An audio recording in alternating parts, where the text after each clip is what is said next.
हाय, स्वागत है आप सभी का आई हील टैरो में। मेरा नाम है नाज और मैं उम्मीद करती हूँ आप सब लोग खुश होंगे, सुखी होंगे, स्वस्थ होंगे।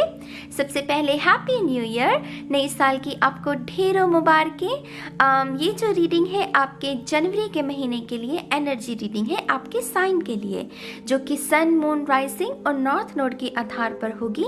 मैंने इसी के रिगार्डिंग एक अलग से वीडियो बनाई है, डिस्क्रिप्शन में लिंक मिल जाएगा। अगर आपको कोई भी कंफ्यूजन हो सन, मून, राइजिंग और नॉर्थ नोड को लेकर, आप वो वीडियो देख सकते हैं। इसके साथ साथ आप ही के साइन के लिए जो 2021 की ईयरली गाइडेंस रीडिंग की गई है, जिसमें 18 डिटेल्स को ध्यान में रखकर ही उसे किया गया है रीडिंग को, उसका लिंक भी आपको डिस्क्रिप्शन में मिल जाएगा। अगर आपका मन चाहे तो आप उसे देख सकते हैं। ठीक है, तो अब हम इस रीडिंग को शुरू करते हैं। पाइसेस, हाय, तो चलिए शुरू करते हैं। हम आपकी रीडिंग को शफल कर लेते हैं। पाइसेस मीन राशि के लिए thank you very much. Pisces मीन राशि, one more time please. And शून्य, perfect, thank you very much. चलिए आपका पहला कार्ड देखते हैं, 10 ऑफ wands। मन का भार कोई हल्का कर रहा है। यहाँ पर कोई ऐसी बात किसी ने आपको कह दी हो कि आपको आपके मन को ठेस लगी हो, या फिर आपकी वजह से किसी के मन को ठेस लगी हो। ये जो भी एक्सपीरियंस हुआ है आप दो लोगों के बीच में, उसमें सुधार। यहाँ पर कोई कह रहा है कि मुझे माफ़ कर दो, और कोई कह रहा है कि हाँ मैंने तुम्हें माफ़ किया। बहुत सीधी, मन का भार कोई हल्का कर रहा है। 10 ऑफ wands लिटरली होता है कि कोई भी दुविधा है, कोई भी स्ट्रेस है, कोई परेशानी है जिसकी वजह से आप रात को करवटें बदल रहे हैं, नींद नहीं आती उस ख्याल की वजह से, उस ख्याल के भार से आपको निजात मिल रही है इस महीने में। लिटरली वो जो अंधकार है उसमें अब रोशनी भरी जा रही है, ताकि वो दिशा समझ में आ सके। कोई फ़ोन कॉल को अगर आप एक्सपेक्ट कर रहे हैं, किसी से अपॉलॉजी एक्सपेक्ट कर रहे हैं, डेफिनेटली आपको वो इस महीने देखने को मिलेगी। अगर ये आपकी ऊर्जा है तो डेफिनेटली मैं आपको प्रोत्साहन दूंगी कि आप माफ़ी मांगने की ज़रूरत है तो ज़रूर मांगिए। माफ़ी मांगना बहुत साहस का काम होता है, लेकिन अगर हम इस साहस के काम को करें तो हमारा खुद का मन का भार सबसे ज़्यादा हल्का होता है। एक अच्छा इंसान ना, अगर एक अच्छे इंसान से गलती हो जाए और उसे पता है कि मुझे माफ़ी मांगनी है, और वो जब तक माफ़ी नहीं मांगता तब तक वो मरता है, वो अंदर अंदर घुटता है, क्योंकि ये अच्छे इंसान के गुण होता है। तो अगर ये आपकी ऊर्जा है, डेफिनेटली माफ़ी मांग लीजिए ताकि आप इस भार से खुद को आज़ाद कर सकें। 3 ऑफ कप्स, डेफिनेटली रिस्टोर हो रही हैं वही खुशियाँ, वो इमोशनल लॉस जो कि किसी कारणवश, ईगो की वजह से कह लीजिए, कोई आर्गुमेंट या गुस्से की वजह से कह लीजिए कोई आर्गुमेंट हुआ, वो दोबारा से रिस्टोर हो रहा है। ये खुशियों का कार्ड होता है, सेलिब्रेशन का कार्ड होता है, फ्रेंडशिप्स का कार्ड होता है, सोल ट्राइब, सोल फैमिली का कार्ड होता है। माँ बाप के साथ कोई अनबन है तो उसमें सुधार होना, क्योंकि ये फाउंडेशन जो कि घर परिवार है उसके बारे में भी संकेत देता है, राइट। तो उन सभी में आपकी पूर्ति दोबारा से, एक्सक्यूज मी, हिकअप्स कोई याद कर रहा है आपको। 3 ऑफ कप्स, यहाँ पर रोशनी, यहाँ पर खाना, अनाज, वो धन दौलत वाली ऊर्जा, और यहाँ पर वो कमल का फूल। कमल का फूल सभी फूलों में सबसे उत्तम माना जाता है। कहते हैं कि कीचड़ में रहकर भी वो अपनी पवित्रता को भंग नहीं होने देता, वो ईश्वर के ही कदमों में चढ़ाया जाता है, राइट। तो डेफिनेटली यहाँ पर जैसे कोई टफ एक्सपीरियंस हो सकता है आपके जीवन में आया, लेकिन आपने उसको भी जर लिया, आपने मतलब उसको भी जर लिया। 1 मिनट रुकिए गाइस, कैंडल बुझने वाली है, मैं नई कैंडल लगा लूं। तो हम बात कर रहे थे 3 ऑफ कप्स की। मैं कह रही थी इस कमल के फूल की तरह आपको भी अपनी पवित्रता को, ये जो भी एक्सपीरियंस हुआ है जिसमें इमोशनल लॉस हुआ है, आपको अपने मन को कठोर नहीं बनाना। एक्सपीरियंस हुआ, कोई गलती किसी से हुई या आपसे हुई, माफ़ करके आगे बढ़िए। अगर आपको लगता है कि इस शख्स को माफ़ नहीं किया जा सकता और इसके साथ दोबारा से रिलेशनशिप को स्थापित नहीं किया जा सकता, तब भी कोई बात नहीं, आपके पास फ्री विल है, आप लेट गो करके आगे बढ़ सकते हैं। ग्रजेस को साथ लेकर मत आगे बढ़ना, मन को मैला करके नहीं बढ़ना आगे, मन को नहीं मैला करना, ठीक है। तो इस बात का ध्यान रखना है आपको। 10 ऑफ पेंटिकल्स, डेफिनेटली यहाँ पर फैमिली की ऊर्जा, कमिटमेंट की ऊर्जा। ये कोई ऐसा शख्स है जो कि जिसे आप अपने परिवार की तरह समझते हैं। ये कुछ लोगों के लिए तो रिश्ता, कोई पार्टनर हो सकता है आपका। 10 ऑफ पेंटिकल, कमिटमेंट। दो लोग जब एक दूसरे का हाथ थामते हैं, वो फेरों की ऊर्जा, हाथ थाम कर ही फेरे लिए जाते हैं, है ना। तो यहाँ पर वैसी ही ऊर्जा है।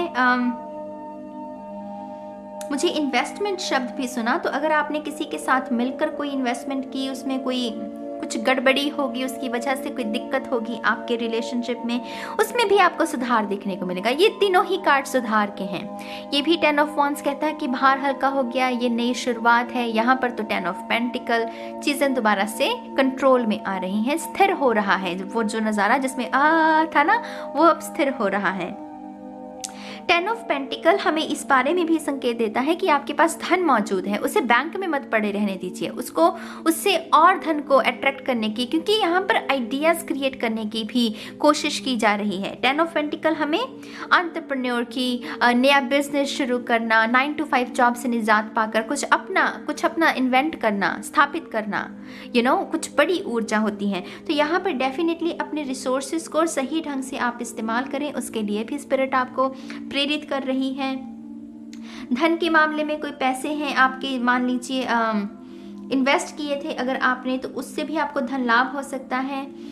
कोई पुराना घर है, अगर आप पता नहीं मुझे पुराना घर दिख रहा है, तो वहां से उसको भी आप बेच सकते हैं। ऐसी भी कोई डील, वो डन डील होती है ना, कोई ऐसी डील जो है वो डन हो सकती है आपकी। कैसल्स की ऊर्जा है, तो वो फेरीज, राजकुमार, राजकुमारी, पता नहीं क्यों मुझे एकदम से सीता मैया की ऊर्जा मिली। आई डोंट नो क्यों, हालांकि यहाँ पर ऐसा कोई कार्ड है भी नहीं, लेकिन मुझे एकदम से सीता मैया की ऊर्जा मिली। तो दो परिवार जब साथ में आते हैं, रिश्ता तय होना, रिश्ता पक्का होना, फेरे again, I don't know guys, मुझे जो समझ में आ रहा है मैं वही बता रही हूँ। मैं अपनी विद्या के साथ ना वो हेर फेर नहीं कर सकती, जो मैसेज मिल रहा है मैं वही बताऊंगी आपको। तो यहाँ ऐसे कुछ नज़ारा आपको देखने को मिल सकता है। द टावर, 10 ऑफ पेंटिकल्स के बाद द टावर, मैं इसे बहुत पॉजिटिव टावर मानूंगी, टू बी ऑनेस्ट। ये जो नज़ारा हमने यहाँ पर देखा है, इसके बाद अगर टावर आता है, मैं इसे बहुत पॉजिटिव टावर मानूंगी। यहाँ पर आपको खुद समझ आई कि हाँ ये चीज़ मेरे लिए ठीक नहीं। यहाँ पर जैसे किसी के समझाने पर कोई नहीं समझा, लेकिन अपने आप समझा। एक तो होता है 10 जाने परिवार के समझा रहे हैं, बच्चा समझ जाओ, बच्चा समझ जाओ, ये ठीक नहीं है, ये ठीक है, लेकिन बच्चा नहीं समझ रहा। लेकिन फिर कुछ हुआ कि बच्चा अपने आप समझ गया, ये वो है। और जहाँ पर वो बच्चा समझा, उसने खुद जाना कि ये जो फाउंडेशन है ये कमज़ोर है, इसके ऊपर घर इमारत नहीं खड़ी की जा सकती, और इसे गिराना ही ठीक रहेगा, ताकि एक अच्छे एक सुंदर से इमारत का निर्माण एक सॉलिड फाउंडेशन पर किया जा सके। यहाँ पर सॉरी बहुत बड़ा रोल अदा करने वाली है आपके जीवन में इस महीने। सॉरी शब्द, अपोलोजाइज करना, ये शब्द आपके खुद के हार्ट चक्रा को भी ओपन करेगी और दूसरों के साथ भी आपके जो रिलेशनशिप है उसको ठीक करेगी। अगर आपको कोई गैम्बलिंग की लत है आपको, या आपको ऐसा कुछ बुरी लत में आपको लग रहा है पढ़ते जा रहे हैं, तो उससे संभलने की भी वो जो समझ है ना कि हाँ मैं गलत कर रहा हूँ, अब मुझे रुकना है, ये लत बनती जा रही है, वो अवेकनिंग भी आपको इस महीने में ज़रूर होगी। वही ना कि किसी के समझाए पर कोई समझ नहीं रहा, अपने आप वो टिंग होगी और समझ जाओगे आप। तो ये स्पिरिचुअली भी आपके लिए बहुत बड़ा महीना रह सकता है। कोई पुरानी याद है किसी की जुड़ी हुई किसी तस्वीर के साथ, जिसे लेट गो करने की ज़रूरत है। इस तस्वीर से शायद आपके कोई जख्म ताज़ा होते हैं, या फिर आपको पता नहीं फोटो एल्बम, तस्वीर, कोई पेंटिंग, कोई स्केच ऐसा हो सकता है जिससे कुछ जुड़ा हुआ है आपका, जिसे लेट गो करने की ज़रूरत है। आई डोंट नो क्यों।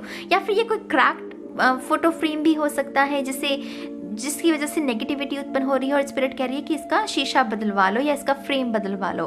तो यहाँ पर ऐसी भी घर का भी कोई सामान अगर आपका ऐसा टूटा बिखरा हुआ हो जिससे मरम्मत की ज़रूरत हो, मेक श्योर उसे आप इस महीने ज़रूर मरम्मत करें उसकी, क्योंकि ऊर्जा है मेरी जान, हर चीज़ से ऊर्जा मिल रही है। अगर किसी चीज़ को देखकर आपको नेगेटिविटी का एहसास हो रहा है, लैक मेंटालिटी उत्पन्न हो रही है, तो वो चीज़ आपके लिए रेजिस्टेंस को पैदा कर रही है। तो मेक श्योर अगर कोई तस्वीर है, कोई टूटा हुआ कप है जिसे फेंकने की ज़रूरत है, तो उसे फेंक दीजिए, उससे, ताकि वो एनर्जी, नेगेटिव एनर्जी उत्पन्न ना हो। The magician, the magician. यहाँ तक आप खुद मैजिक क्रिएट कर रहे हैं ना, क्योंकि आप खुद जिम्मेदारी उठा रहे हैं।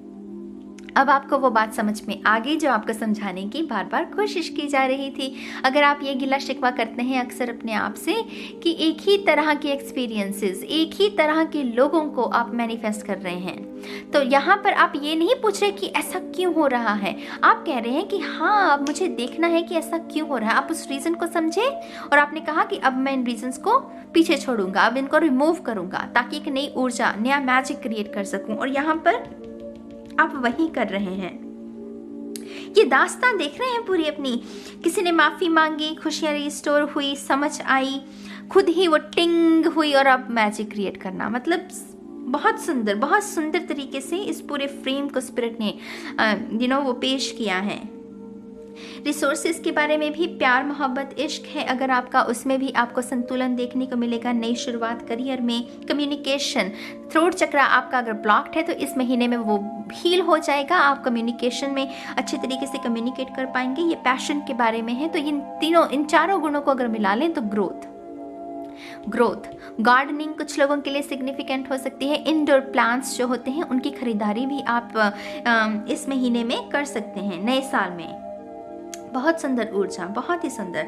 अब हम द बुक ऑफ आंसर्स से आपके लिए कुछ गाइडेंस लेने की कोशिश करेंगे पाइसेस, मीन राशि के लिए। Thank you very much, thank you. मीन राशि, Pisces sign, one more time please, and शून्य। You may be hanging on to an outdated ideal. तो कोई ऐसा ख्याल जिसमें ख्याल तो है, आपको लग रहा है कि काफ़ी समय से, कुछ लोगों के लिए ये जनरेशनल भी हो सकता है बाय द वे, कोई ना कोई ऐसा ख्याल जो कि आपकी सक्सेस में बाधा को उत्पन्न कर रहा है। कोई भी ऐसा ख्याल, कोई भी ऐसी सोच जिसे अभी लेट गो करने की ज़रूरत है। तो स्पिरिट आपको सीधा वही गाइडेंस कह रही है कि इस पूरे प्रोसेस के दौरान अगर आप इस एक चीज़ को ऑब्जर्व करके देखें कि आपका पैटर्न क्या है। क्या आपको ये आपके परिवार से मिला है या आपको समाज से मिला है, क्या सच में आप इसमें विश्वास करते हैं? तो ऐसा कोई गहरा गंभीर प्रश्न भी आपको इस महीने में खुद से करना पड़ सकता है। ये हैंगिंग से अगेन मुझे वो फोटो वो मुझे फोटो फ्रेम ही समझ में आया। तो डेफिनेटली कुछ चीज़ों को लेट गो, कुछ विचारों को लेट गो करने की ज़रूरत है। कभी कभी हम समाज के प्रेशर में आकर या परिवार के प्रेशर में आकर कुछ ऐसी चीज़ों में हामी भर देते हैं जो हम नहीं चाहते। हमें पता है कि ये सही नहीं है, लेकिन क्योंकि हम उन्हें हर्ट नहीं करना चाहते इसलिए हम हामी भर देते हैं। लेकिन यहाँ पर अभी आपको खड़ा होना पड़ेगा। उस आउटडेटेड ये जो भी ख्याल है उसको लेट गो करना होगा, ठीक है? तो ये है मीन राशि के लिए इस हफ्ते की आई डोंट नो गाइस, मैं क्यों बार बार हफ्ता बोल रही हूँ। ये मंथली रीडिंग है, तो इस महीने की ये जो रीडिंग है मीन राशि के लोगों के लिए, मैं उम्मीद करती हूँ कि आपको इससे कुछ रोशनी दिखी होगी, कुछ आपको समझ आया होगा। ज़रूर इस गाइडेंस को फॉलो कीजिएगा और मैं बहुत जल्द मिलूँगी आपको आपकी नेक्स्ट रीडिंग में। तब तक के लिए बाय बाय।